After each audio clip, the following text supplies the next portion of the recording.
Korea Kaskazini imefanyia marekebisho katiba yake ambapo sasa imeweka sharti la kisheria la kufanya shambulio la kisasi kwa kutumia makombora ya nyuklia iwapo kiongozi wao Kim Jong-un atauawa na nguvu za kigeni. Marekebisho haya ya kikatiba yameidhinishwa wakati wa kikao cha kwanza cha bunge la 15 la umma la Korea Kaskazini SPA kilichofanyika jijini Pyongyang mnamo Machi 22. Maelezo ya mabadiliko hayo yaliwasilishwa kwa maafisa wakuu wa Korea Kusini na idara ya usalama ya taifa NIS siku ya Alhamisi wiki iliyopita. Chini ya sheria hiyo mpya iliyofanywa marekebisho, kiongozi huyu wa Korea Kaskazini Kim Jong-un anaendelea kuwa na mamlaka kamili juu ya matumizi ya silaha hizo za nyuklia na kwa ujumla kuhusu ghala la akiba za silaha la nchi hiyo. Aidha, vifungu vipya sasa vinaainisha rasmi namna mashambulio ya kisasi yatakavyotekelezwa iwapo uongozi utashambuliwa, ambapo kifungu cha 3 cha sheria ya sera ya nyuklia ya Korea Kaskazini kinasema iwapo mfumo wa amri na udhibiti wa vikosi vya nyuklia vya taifa utawekwa hatarini na mashambulizi ya vikosi vya hasimu, shambulio la nyuklia litaazimishwa mara moja na moja kwa moja. Hatua hii inakuja miezi michache baada ya viongozi wakuu wa Irani akiwemo kiongozi mkuu Ayatollah Ali Khamenei kuuawa katika operesheni za kijeshi za Marekani na Israel. Mbali na masuala ya nyuklia, Korea Kaskazini ilitangaza mpango wa kueneza mfumo mpya wa mizinga ya masafa marefu mwaka huu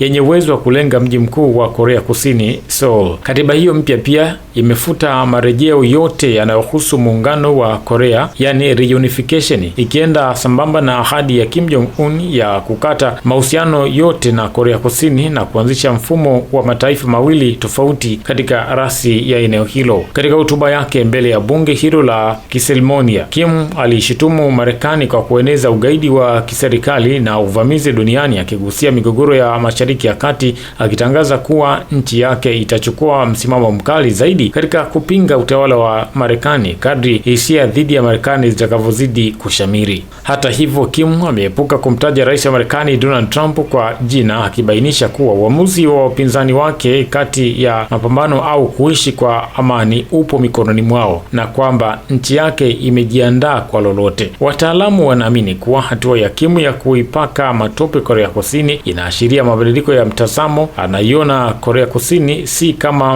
wapatanishi tena, bali kama kikwazo katika harakati zake za kupata ushawishi mkubwa wa kikanda, huku wakiona pia nchi hiyo kama kibaraka wa mataifa ya Magharibi, hususani Marekani. Kim pia amekuwa akionyesha unyeti mkubwa dhidi ya ushawishi wa kitamaduni wa Korea Kusini, yani soft power, akianzisha kampeni kali za kuzuia utamaduni wa lugha ya jirani huyo miongoni mwa raia wake ili kuimarisha utawala wake wa kile ambacho wengi wanaita kuwa ni wachuma. Hadhi ya taifa, maslahi yake na ushindi wake wa mwisho unaweza tu kuhakikishwa na nguvu imara zaidi, alitangaza Kim wakati akizungumza, akiendelea kuwa serikali ya jamhuri yetu itaendelea kuimarisha hadhi yetu ya kudumu kama taifa lenye nguvu za nyuklia na itapambana vikali dhidi ya vikosi hasimu ili kusambaratisha uchochezi na mipango yao. Tangu kuvunjika kwa mkutano wa pili kati ya Kim Jong-un na Trump mwaka 2019 kutokana na vikwazo vya Marekani, kiongozi huyo amesisitiza mazungumzo yote muhimu na Marekani pamoja na Korea Kusini, akisisitiza kuwa hatua ya kuachana na silaha za nyuklia haiwezi kuwa sharti la kuanza kwa mazungumzo hayo hata iweje. Hii ni Msasa Media.